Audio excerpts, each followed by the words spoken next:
Welcome back. Chapter 20, Friday, June 9th, 2017. The past week had been a productive one. He learned how to control the bed and lower it to the correct height so he could gingerly slide his leg over the side and touch the ground without too much pain.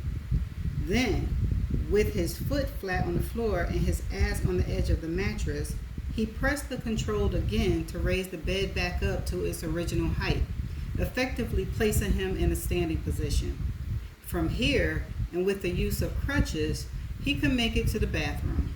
Of course, venturing off on his own was strictly prohibited this soon after surgery, so his stealth operations always took place in the middle of the night when his bladder woke him at 3 a.m.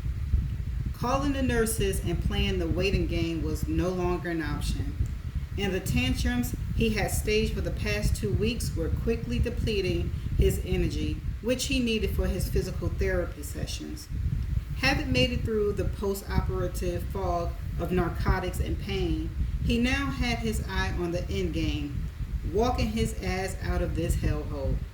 With that goal in mind, he stopped fighting with the nurses. In fact, he stopped talking to them entirely. He made it through most days with grunts and head nods and waiting for Friday afternoons when the weekend crew showed up.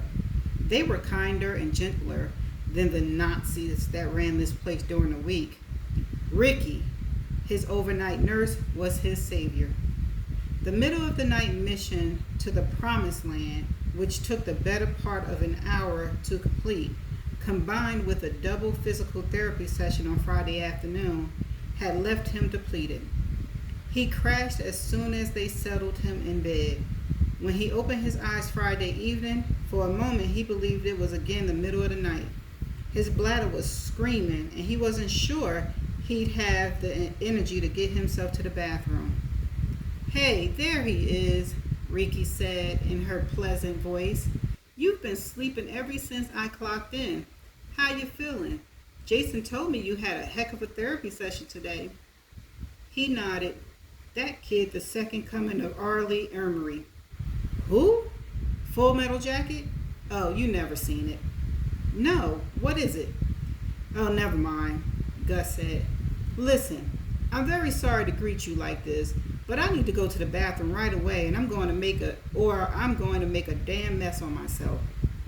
"No problem. Do you need help with the urinal?" She held up the plastic bottle he loathed. "That thing and I don't get along. It steals my dignity, and I barely got any left as it is." Ricky smiled. "Let's get you out of the bed then." He closed his eyes. Thank God for Fridays. "Crutches or walker? I can help you attach your prosthetics, but it'll take a few minutes." "I don't have a few minutes, and I haven't put that thing on yet. Let's go with the crutches." With Ricky's help, the round trip from his bed to the bathroom and back again took nearly 30 minutes. But the layover, during which he stood and enjoyed the easily forgotten luxury of urinating while standing on his own, was worth the effort. When he was settled back in bed, the nurse asked him how his pain level was. 8-ish. She scrolled through the computer at the side of his bed. "You haven't had morphine today. Actually, you haven't had it all week." "I'm trying to get away from it. It screws up my mind." "The pain will slow you down. I'm all for tapering off the pain meds, and there's a plan in place for that. Cold turkey is too hard on your recovery. Let me give you a dose that will help you through the night." He shook his head. "I can't think straight with that stuff. My body's for shit. Excuse my French. All I've got left is my mind, and when they dope me up with that stuff, my mind goes to shit as well. And between you and me, I think the weekday nurses are too liberal with the morphine and use it as a way to shut me up. The regular crew and I don't see eye to eye. Let's leave it at that." "Fair enough. How about we go with half your typical dose? It'll take the edge off. It'll make you loopy just after the dose is administered, but you'll come around faster. Sleeping will be easy tonight, and by morning, you and I will be having coffee together. You buying?" "No, sir. Coffee is on you. But I'll deliver it. Deal, Gus said, grimacing at the burn in his hip. Ricky disappeared and returned a few minutes later with a sterile dress cart.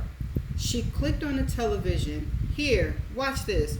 I know you don't like needles. He looked up at the television. On it, a woman stood in front of a hospital in New York and spoke into the camera. Julie and Chris had just 2 days to live, the woman said. St. Lucia's police argued that during her entire stay at Sugar Beach, Grace was ruthlessly planning to kill her lover on the very night he was to propose to her. Ricky adjusted the port in his arm and emptied the syringe of morphine into his bloodstream. The smoldering in his hip melted away like ice water poured over the orange coals of a campfire. Gus kept his eyes on the screen.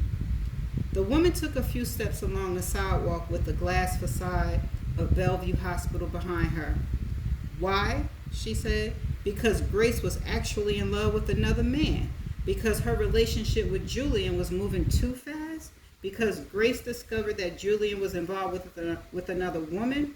The prosecution made all these arguments during the trial, but the alleged motive was not what brought a conviction.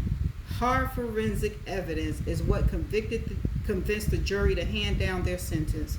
We'll dive into that next time, taking a closer look at the forensic that plays such a crucial role in the trial. The woman stopped walking. That's next time on The Girl of Sugar Beach. Are you keeping up with this? Gus heard the nurse ask. It's addictive. Gus strained his eyes against the dozing effect of the morphine and tried to bring the television into focus. A promo flashed on the screen, and he watched a woman climb up a heavy wooded path that reminded him of a rainforest. She came to a bluff which overlooked the ocean. The voice over faded, and Gus wasn't able to understand the words. But he saw the ocean and the sun and dreamed about being on a beach, able to walk freely through the sand and dive into the surf. He closed his eyes. The water was cool against his skin. The salt stung his eyes, but felt wonderful at the same time. He turned in the ocean and floated on his back with no effort at all. I don't think she did it, he thought he heard the nurse say. Gus grumbled something in reply, but stayed comfortably in his morphine-induced oasis, which had placed him in a warm Caribbean sun, floating weightlessly through the ocean, kicking through the current with both his legs and no pain. That's the end of chapter 21. Chapter 20, I'm sorry, that was the end of chapter 20. My apologies. Now,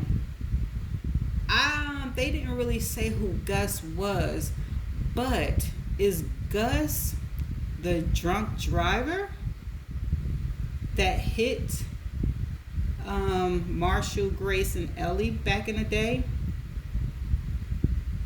Yeah, because we don't really know if it's 10 years earlier or 10 years later, but it got to be 10 years later because he is listening to Sydney and the Girl at Sugar Beach documentary, so it's 10 years later.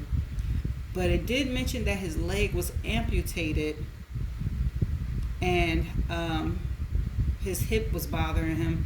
That's just an idea. Maybe that's who Gus is. We still got time to find out because he's back in the story, so he got to be of somebody of an importance, right, to the story. But okay, we shall see. I'll see you in the next chapter. Bye.